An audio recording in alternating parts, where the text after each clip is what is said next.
And it's really when we first started dancing and first started boogalooing. I explained this in You Must Learn 1. The term boogaloo was used for people who danced against each other during the James Brown, because James Brown sang about doing the boogaloo. And as people would skate, you know, and they would skate against each other and do the splits and do the camera walk.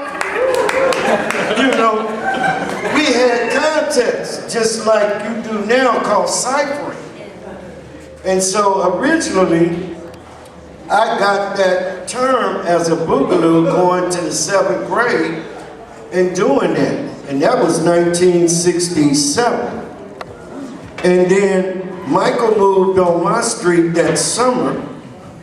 And so he and I would be laughing and talking about it. And then we would take it even further because we started changing the normal dances that were being done. But we weren't the only one. When you come to 3, I hope, and I'm pretty sure I'm going to have some other OGs there who were boogalooing before me. So I tell people, when I first started because I was watching Walt Disney. A lot of people may know about the Walt Disney Show. My mom used to let me see that on Sunday, and that was the last program I got to see. Then it was time to go to bed, and we all been little before. We know when it comes time to go to bed, we ain't ready. So as soon as she said Walt Disney, it got 110% of my attention. And he always had a part on that show where what he took you through was to the little camera room and showed you how they made the film and how they made the movies. And then they held all the one shots in the room like a deck of cards. And you saw that. And then he'd always challenge you at the end of the show, you know, to tell you that cameras and pictures are the eyes to the world. And you can show people positive outlooks on the world by using the eyes through the lens of camera. And I stood there in San Francisco at that time, and I was about 8 or 9. I ain't gonna lie, I don't remember which one. And I said, you know what?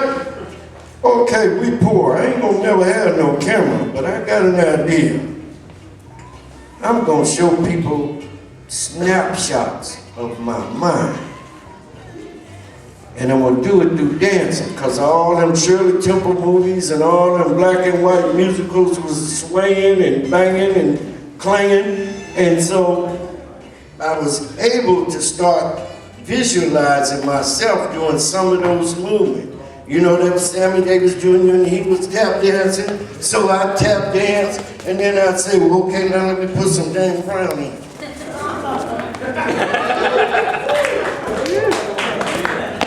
You know, and I started developing stories with it, you know.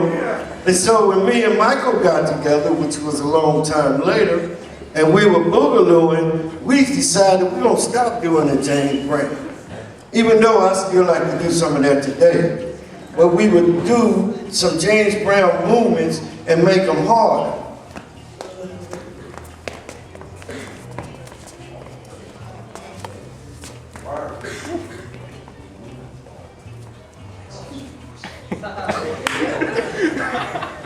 And make it funny.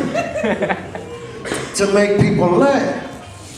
And then when we started watching cartoons, that was when a lot of my little friends was calling me Worm, and then the name really stuck because of the cartoons. And the cartoons was all about these little heroes. One was Diaper Man, and he did his stuff, and he flew. But the last dude could never take off because he was made out of rope.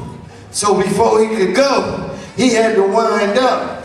But to me, it looked like a worm because he sit there and go, and then fly. And I told my partner Enoch, I said, all right. Enoch looked at me like this, I mean, this is no lie. He said, and I said, I'm gonna put worm in every step I do. And I'm gonna freak people out with it because I'm not gonna just turn anymore, slide. I'm a worm.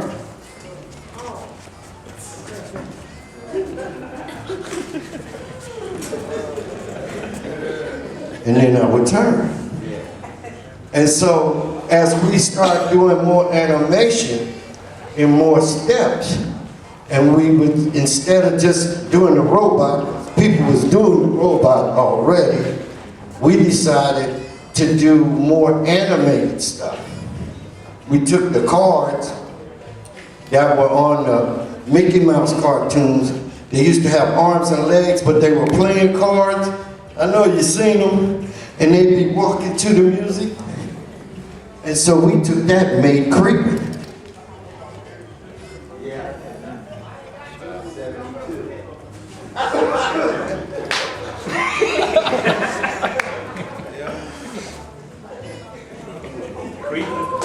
Creeping while you sleep. And that's where that came from. So the original topic was actually creepy. And we did, well, let me just say this so I can make it short. All right. I was poor. Okay. Went to a cousin's house. You know, on Christmas, you go to your cousin's house, and they had a kaleidoscope. And I looked in that kaleidoscope, and it showed the picture, but it showed like 20 versions of it. I ran back to Michael and said, from now on, every step we do, we gonna make it up in 4, and do 4 versions based off the kaleidoscope. And that's one of the things that help us, you know, be more creative and do that stuff. So now here's the story, just for my niece. I'm gonna make him laugh. We did our first real show on stage in Stockton, and we did an opening number for Ray Charles.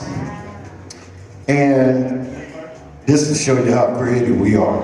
And I'd like to blame it on him, but then I'd be lying to y'all, and I'm supposed to tell the truth now that I'm out front. So y'all just bear with me. What happened is, I came up with this idea when he came and told me, hey, my sister won the singing contest, and she's singing the opening number for Ray Charles.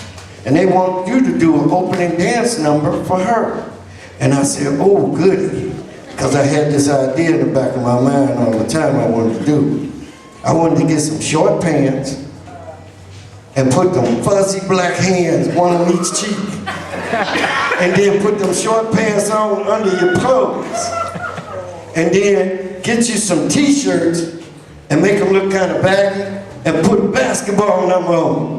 Like you're an imitation basketball player, but you gotta be clown-like because you got that big old black fuzzy hand, one on each cheek back there. And so we gonna get on stage and we gonna do this real hardcore gangster step. Y'all got to hear the name of this. It was straight from Sesame Street called Big Bird. And I had Big Bird hooked up. You had to poke your butt out and run and be doing like Big Bird and be breaking down, then swoop up, and then just when the people think you're finna do another hardcore step, you start running like Big Bird. And so the funny part of the real story is Michael had danced with me a couple times in front of people. I want to tell you the truth. The name of the group I started with 1+1. It was originally just he and I. Later we had another one, Albert Milton. But during this time it was just he and I. And we were just cementing being a group. And so Michael hadn't been on the stage with me. And so he was all prepped and ready to go. And we got out there and that curtain opened. Michael started boogalooing. And then he hit the turn from Big Bird and looked up and saw all them faces. Michael froze on me like that.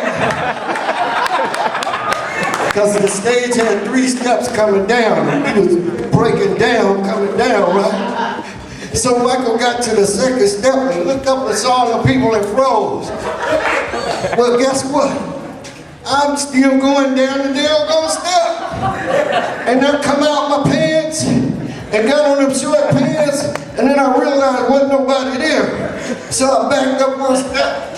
Come on.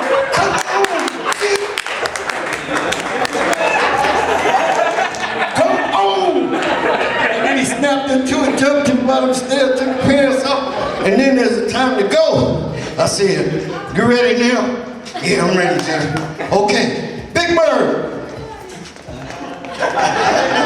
And we got the heck up off this stage. But I'm here to tell you, I didn't tell you that story just to make it funny. I told you that story because each and every person in here, young and old and young, just a baby, you were born created.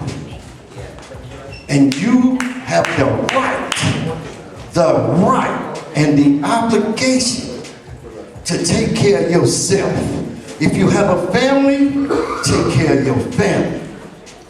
If you have a sister, a brother, a mother, a father, a granny, then you have roots. And that's why you must learn is in existence. Because if nobody else won't give your inner child a hug, you come here to us. We will. And then we will push you. Then we will tell you. We will make you part of this. The MCs told us some beautiful information. But if you forget it, you may always contact one of us. If you have questions, if you want to begin something, if you have just an idea, be creative in whatever it is that's part of you. Remember this challenge, and I'll say it even to my fellow dancers. The biggest challenges in life, not only in dance, is not the hurdles that's already created. The number one challenge all of us need to face, just to make it, is to just turn that finger right here. You challenge you, and then do your best to step up to it, and you will get where you're supposed to be.